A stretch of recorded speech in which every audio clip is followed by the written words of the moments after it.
Hi, welcome to Make a Difference Monday here at the Pearl House, where we encourage you to make a difference in yourself, in others, and in the world. I'm Courtney Bullard, the co-founder and executive director for the Pearl House. Today, we are joined with Courtney Garland and Steve Bullard, two of the founders of the Pearl House, and I'm so excited. So let's get started.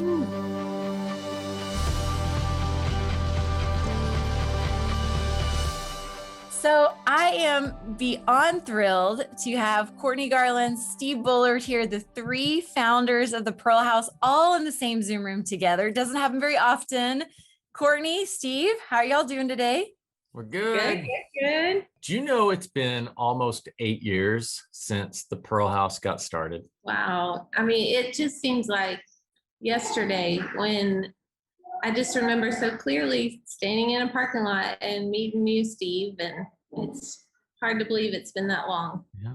Memphis, Tennessee. Wow. Yeah. So tell us the story. How did this happen? Man, well, I think it's important that everyone knows that this was none of our idea, our ideas, that it's been God's idea from the very beginning, and we continue to see his work through and in the Pearl House. So in 2011, I went, 2011 is when God gave the assignment to start the Pearl House. And then in 2012 is when I went on a vision trip to Ghana and visited several orphanages, tried to figure out what this would look like. How would we make this work, the Pearl House? And so I came back. It was a Friday that I got back, and I told Steve about the trip. And I don't know if you remember, like, you were very, very excited, and I was not. I was very overwhelmed and frustrated. And I knew we needed someone on the ground and able to make it work. And I mean, I prayed that I really didn't think it was supposed to be me, even though I told God, like, my yes is on the table, but I knew that's what needed to happen. And so that was on a Friday, and 2 days later, I guess 2 days later, yeah, Steve, you left and went to Memphis on a mission trip. And then you should take it from here. Yeah, it's where God led me to a divine parking lot. But I remember my exact words were, when you got off the plane, were, "How'd it go?" And your exact words were, "I don't want to talk about it." So off I go to Memphis, and I think it was that Monday or Tuesday following, or just, right after she got back, we were at this, took our students to this place where we did after school, like, tutoring for refugee kids, many of them from Africa. And so I was talking to the guy who ran it there, and Courtney Garland walks up. I've never met her before, and she volunteers there on a weekly basis. And I didn't know yet why, but the man who ran the place, Jules, his name, said, this lady goes to Ghana, you go to Ghana, you guys should talk. And he walked away. And so he introduced us, and we started talking. And Courtney was telling me, how many times she'd been to Ghana and with her youth group, and we'd kind of done similar trips. She'd been there actually several times more than I had, and really had a heart for Ghana. And I started to tell her what we were thinking, but before I could say that, she said, I would love to just move there, but I don't want to do kind of what I've been doing over there. I would want to run a home for teenage girls. And I was like, well, that's what I was about to tell her. So I said, you need to talk to my wife. And so, Courtney, you can take it from here, because this is your story from this point. Yeah, I remember you were like, now what's your name again? And I was like, Courtney. And you're like, all right, okay, so we're going to call my wife Courtney. And so we called, and Courtney was busy with kids in bedtime or something at that point. But we found time over the next week or two, and Courtney and I talked for hours one day, and just realized that our hearts and our passion and our vision and even our theology was pretty similar, and that I just remember very clearly thinking, this is it, like, this is what's happening. I had been praying since 2009, like for 3 years. I'd gone to Zambia, I'd gone to Liberia, I'd been trying and looking, and had finally settled down into just volunteering at this place to try to be faithful to what I was feeling. And it was just pretty incredible to see how God put us all together. So from there, we started planning. I think in August, I came to Tulsa, and we spent the weekend writing our mission statement and realizing that we could be friends and that we could work together. And it was May of 2013 when I got on a plane. So just 14 months after we met, we were rolling to Africa, and Wow. pretty incredible. So what would you say our biggest challenge has been? How long is this podcast? Right. It's changed over the course of time. I think our challenges have changed as time has gone on, but like, I think learning to navigate the culture and just even figuring out how to, I don't know, how to buy groceries, like all of those things, it just took us some time to figure out how to do those. And then discerning what our values were. You know, you don't really understand what your values are until someone pushes against them. And so I think it took us some time to figure out who we really are and what we really want to be about and what we're not about.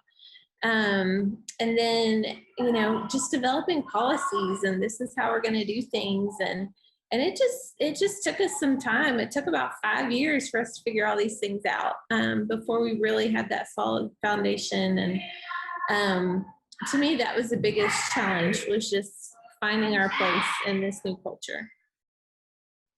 Good. So Steve, maybe you want to share maybe something that no one told us. I think half of our book that we could write someday could just be about like things that no one told us. And people told us a lot of things. I mean, I'm not blaming people.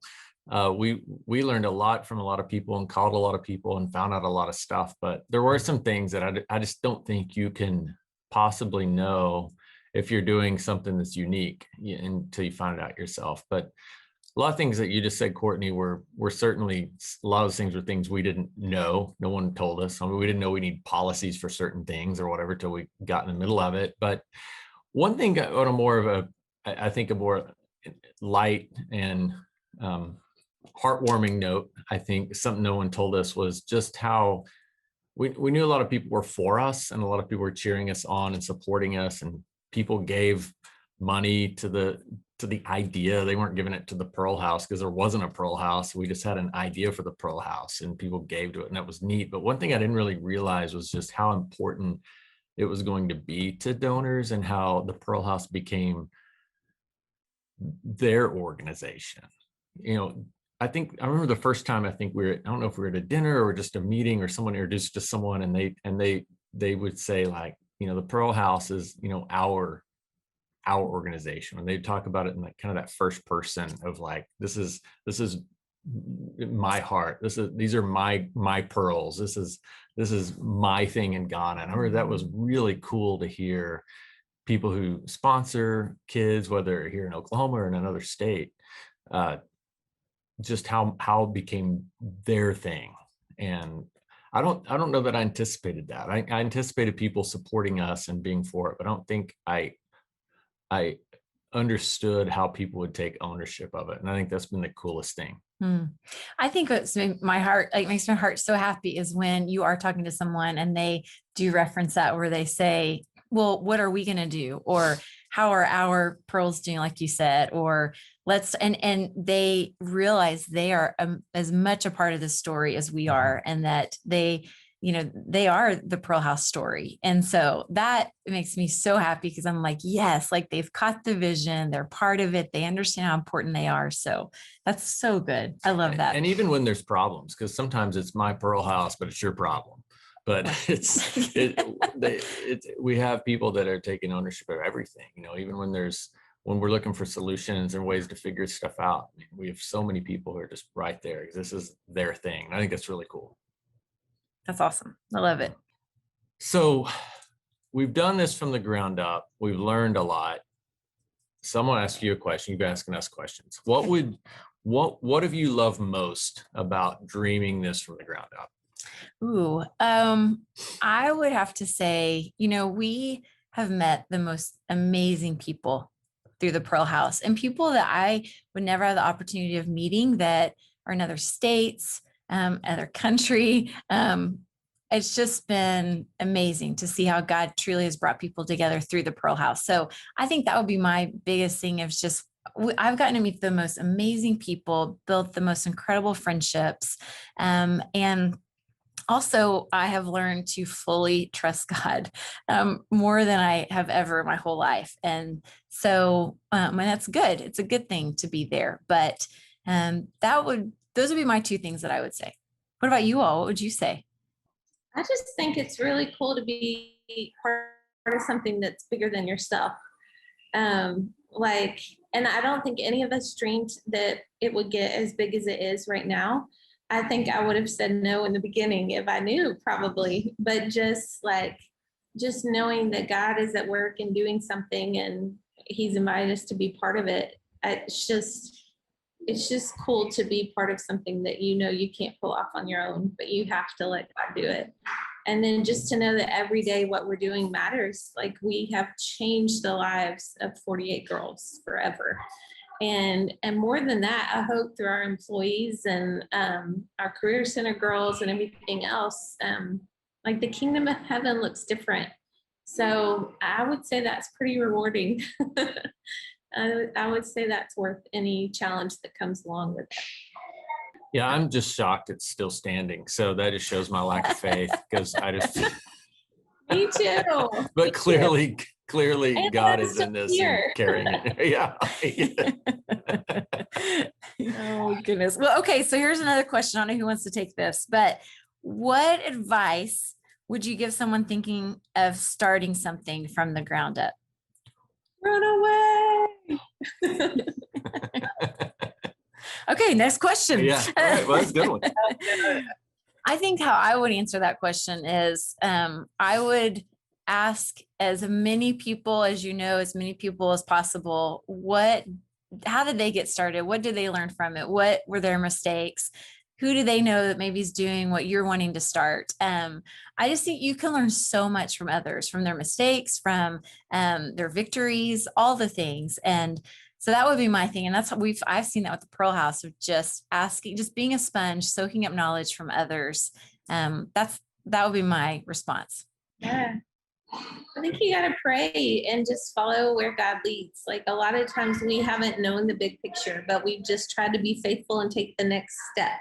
And that's all that we knew. And so I think, just take it a step at a time, and just be sure you're obedient and faithful as much as you're able to, and trust God's grace to match the rest. But I just think we have to stay in his will. Yeah, I 100% agree with that. I think following God, trusting God, having faith is almost 100% of it. But you do also have to follow rules and follow laws and things too. So I wouldn't neglect that. So I would add to that, surround yourself with a really good board of directors, advisory board, whatever you're doing. Get the right people around you that understand things like policies and bylaws and accounting and finances, and maybe have some experience in the field you're going into or the country you're working in. Anything you can do to surround yourself with the right people, I think will at least sort of mitigate some mistakes or some wrong turns you might make in the future. So I think that's important too. And in addition to faith, also have some good practical people around you. Yes. So we started this thing, well, from a vision standpoint, you guys both really had the vision 10 years ago. So if any of our viewers like to make us cakes, it's a 10-year anniversary for that. A vision cake, a 10-year vision cake. To keep going, because I like cake, but to keep going and to keep dreaming and keep building, it takes a lot of perseverance. And I think that people in our positions and possibly where you are, if you're watching this today, you can definitely face burnout. And so, Courtney, Garland, have you ever, I'll ask you this since you're in Ghana and really very day-to-day there, have you faced burnout? How'd you get through it? Yeah, 100%. It's like a cycle, I feel like. And I feel like that's very common for mission work, but I feel like it can be common for anyone in any job. You may have noticed that my house has a lot of noise. because there's a lot of people in it. And sometimes, that and many other things can lead to burnout. The thing that has helped me the most is just resourcing myself, just finding resources when I am just beyond myself, when I don't know what to do, when I don't think I have anything else to pull from. I try to refill the tank. And so that's been signing up for additional degrees at school. It's been finding resource people. It's been taking Bible classes, just kind of whatever it takes to have something coming into me, because there's so much coming out of me. So to me, what has helped me with burnout is just one, recognizing it, and two, finding resources to kind of help me dig out of that hole. That's so good. Well, thank you, Courtney Garland, Steve Bullard, for joining us today for this Make a Difference Monday. I hope everyone listening and watching is inspired today, and let's all go and make a difference. Thank you for listening to Make a Difference Monday. If you would like to learn more about how you can make a difference, visit thepearlhouse.org.